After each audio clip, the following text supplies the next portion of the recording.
Hello বন্ধুরা, প্রিয়া ইপসা কিচেনে তোমাদের সবাইকে স্বাগত।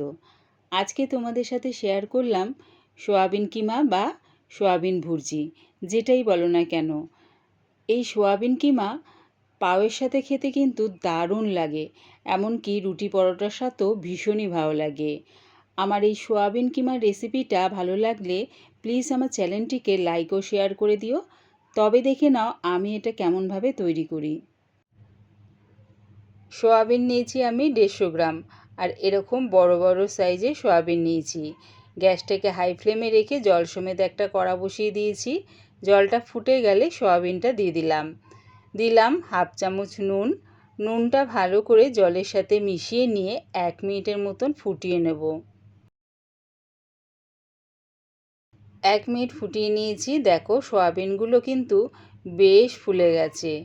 এবারে আমি এরকম ছিদ্রওয়ালা বাটির মধ্যে সোয়াবিনটা ঢেলে দিলাম।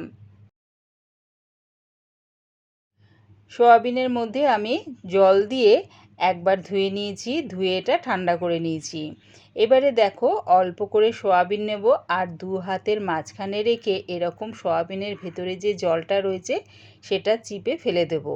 এরকমভাবে যদি জলটাকে চিপে ফেলে দাও সোয়াবিনের, তাহলে কিন্তু সোয়াবিনের মধ্যে খুব সুন্দরভাবে মশলাগুলো ঢুকে যাবে।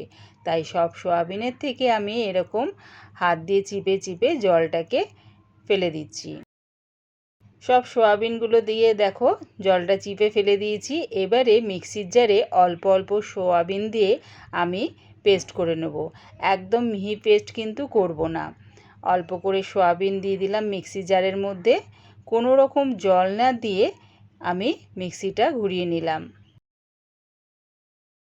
দেখো ঠিক এই রকম দানা দানা রয়েছে, একদম কিন্তু মিহি পেস্ট করিনি। এইভাবেই আমি সব সোয়াবিনটা পেস্ট করে নেব। সব সোয়াবিনগুলো একইভাবে মিক্সির জারে দিয়ে পেস্ট করে নিয়েছি। গ্যাসটাকে হাই ফ্লেমে রেখে একটা কড়া বসিয়ে দিয়েছি। তার মধ্যে দিয়ে দিলাম 3 চামচের মতন রিফাইন তেল। তেলটা ভালো মতন গরম হয়ে গেলে ফোড়নে দিলাম 2 শুকনো লঙ্কা, 2 টুকরো দারচিনি, 2 তেজপাতা, 4-5টা লবঙ্গ, হাফ চামচ গোটা জিরে। যখন দেখবে ফোড়নের থেকে সুন্দর একটা গন্ধ বেরোচ্ছে, তখন দিয়ে দিলাম 3টে বড় সাইজের পেঁয়াজ কুচি। আমি পেঁয়াজটাকে চপারের মধ্যে চপ করে নিয়েছি। চপারের মধ্যে চপ করলে কী হবে, পেঁয়াজটা বেশ কুচি কুচি হয়ে যাবে। এবারে দিয়ে দিলাম 1.5 চামচের মতন আদা রসুন পেস্ট। দিলাম 5টা কাঁচা লঙ্কা কুচি। ঝালটা নিজেদের স্বাদ অনুযায়ী ব্যবহার করো। সব কিছু ভালো করে মিশিয়ে নিয়ে যতক্ষণ না আদা রসুনের যে একটা কাঁচা গন্ধ রয়েছে সেটা যাওয়া পর্যন্ত কষিয়ে নিলাম। দিলাম হাফ চামচ হলুদ গুঁড়ো, হাফ চামচ জিরের গুঁড়ো, হাফ চামচ ধনের গুঁড়ো, 1 চামচ কাশ্মীরি লঙ্কার গুঁড়ো। এই লঙ্কার গুঁড়োয় ঝাল হয় না, কালারের জন্য এটা দিলাম।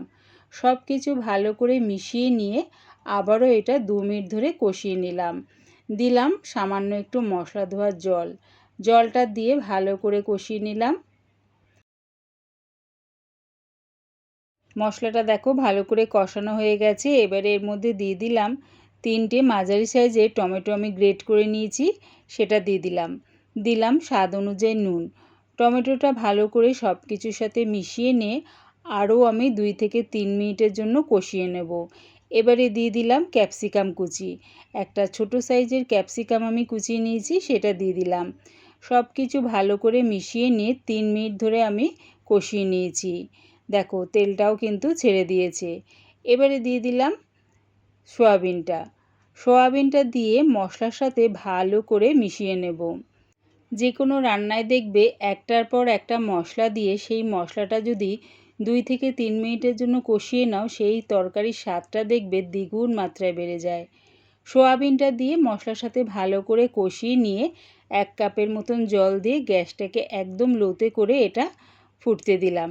মাঝের মধ্যে চাপাটা খুলে আমি একটু নাড়িয়ে চাড়িয়ে নিয়েছি।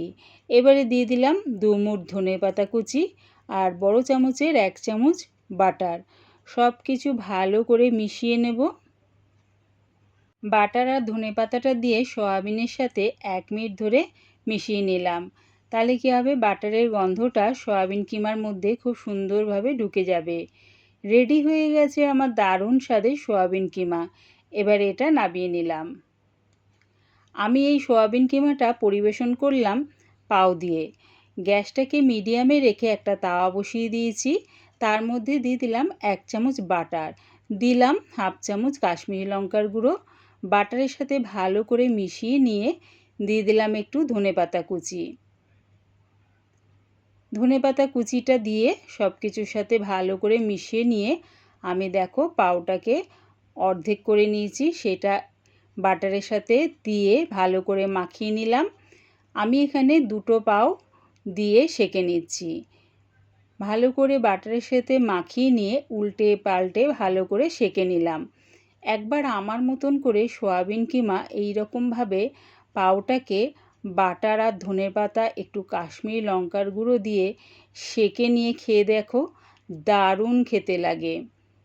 রেডি হয়ে গেছে পাউটাও, সেটাও নামিয়ে নিলাম। আমার এই সয়াবিন কিমার রেসিপিটা পুরো দেখার জন্যে প্রিয়া ইপসা কিচেনের থেকে তোমাদের সবাইকে অনেক ভালোবাসা রইল। আমি এটা পরিবেশন করলাম পাও দিয়ে আর শসা আর পেঁয়াজ দিয়ে।